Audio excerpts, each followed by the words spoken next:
Today's story is so chilling, it'll ruffle your feathers and have you clucking under your breath. It's about a young girl who went missing one summer night, and 15 years later, her parents get a phone call from her. But here's the part that'll leave your eggs scrambled. They were the ones who killed her.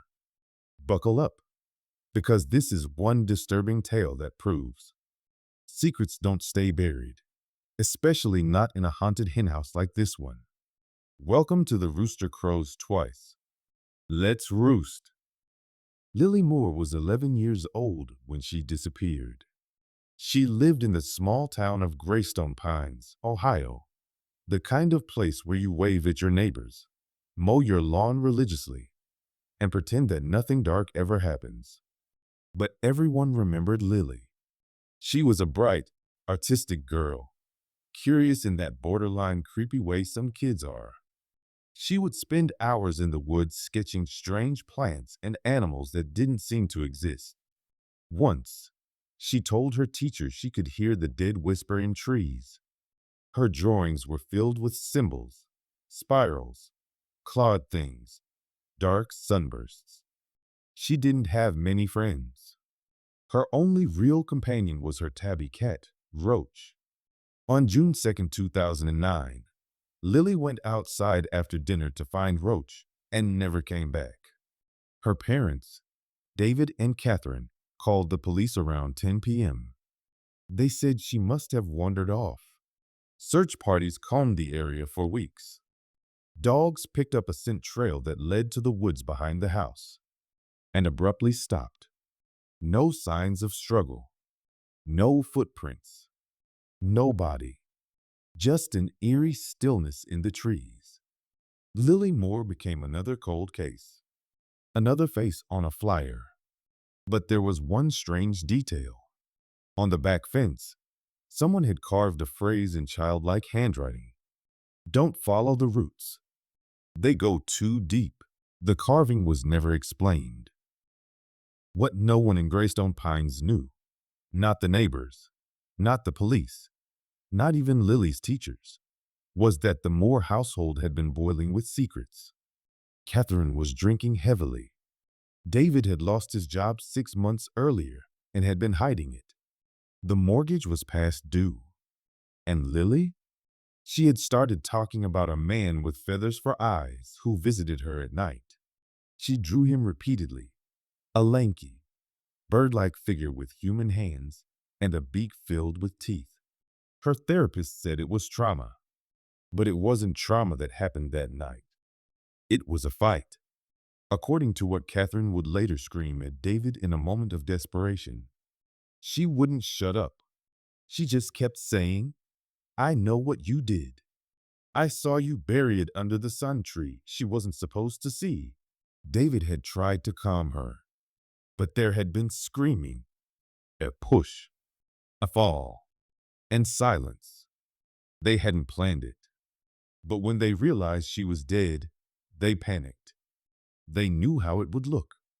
So they buried her in the woods behind the house, in a small clearing Lily had called the sun nest, where light filtered through the trees like a cathedral. She said it was her secret place. And now, it was her grave. 15 years later, Catherine and David live in Sarasota, Florida. Catherine teaches part-time yoga. David drinks too much and avoids mirrors. They rarely talk about Ohio. June 2nd, 2024, exactly 15 years to the day after Lily's disappearance. Their landline rings. David answers. The line is fuzzy. For a moment, he thinks it's a robocall. But then a voice says, Hi, Daddy. It's me, Lily. The voice is unmistakable, soft, trembling, but adult, like someone aged just right. Exactly 15 years. David drops the phone. Catherine picks it up. You left me in the dirt, but I remembered the worms. I remembered your hands. The line clicks dead. They stare at each other, white-faced. They both know what they heard. and worse. What it means. Desperate for clarity, they hire a private investigator, Tessa Grier, a tough ex-detective in her early 40s who specializes in cold cases. She's skeptical at first, thinking it's a cruel prank or the delusion of two aging, guilt-ridden parents. But things escalate. Catherine begins finding feathers in their kitchen drawers. Small, black, oily feathers.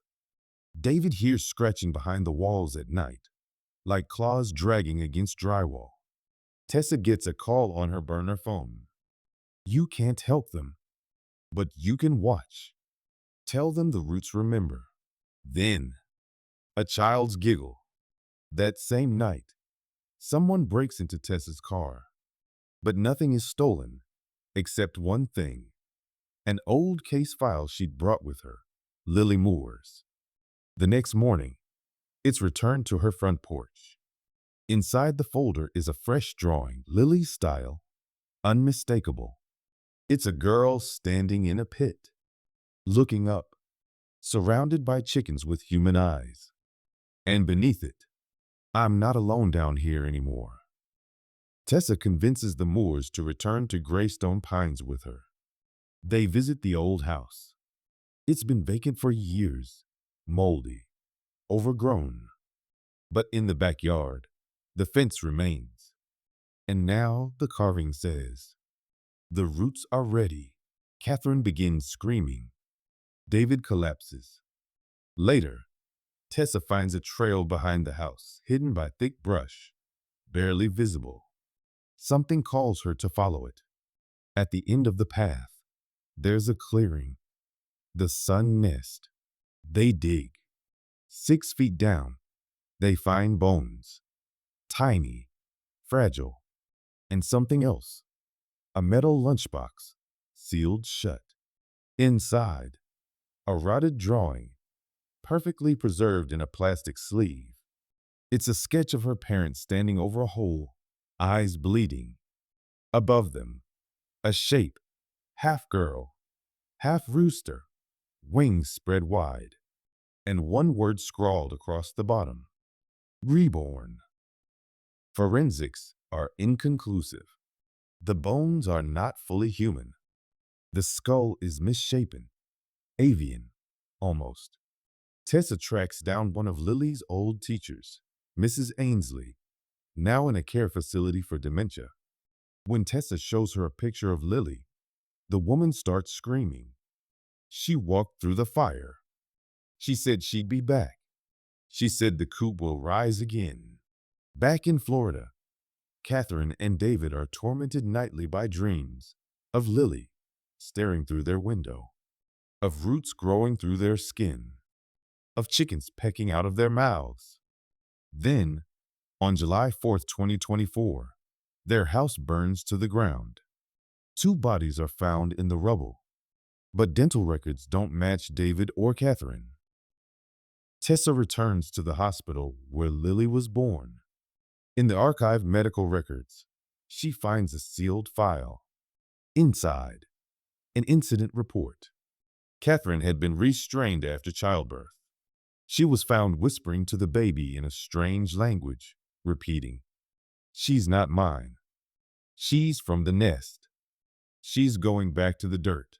Lily had no fingerprints. Her baby photos often came out blank. Her blood type didn't match either parent. In Lily's first drawing ever, a crayon scrawl at age 3, she drew herself with wings. Tessa returns to Greystone Pines one last time. There's a voicemail on her phone. No number. "I forgive them, but I remember. I always remember. I'm not the only one who came out of the ground." The roots woke up. The coop is open. And then, the sound of clucking. Dozens. Hundreds. And a whisper. You can only bury something once. After that, it comes back hungry. So was Lily Moore ever really human? Or was she something older? Something that just wore a girl's body like a costume until the coop cracked open? Either way, David and Catherine Moore learned the hard way. You can't bury your past without it digging itself out again, especially if it has claws. Until next time, keep your feathers close and don't trust anything that clucks in the night.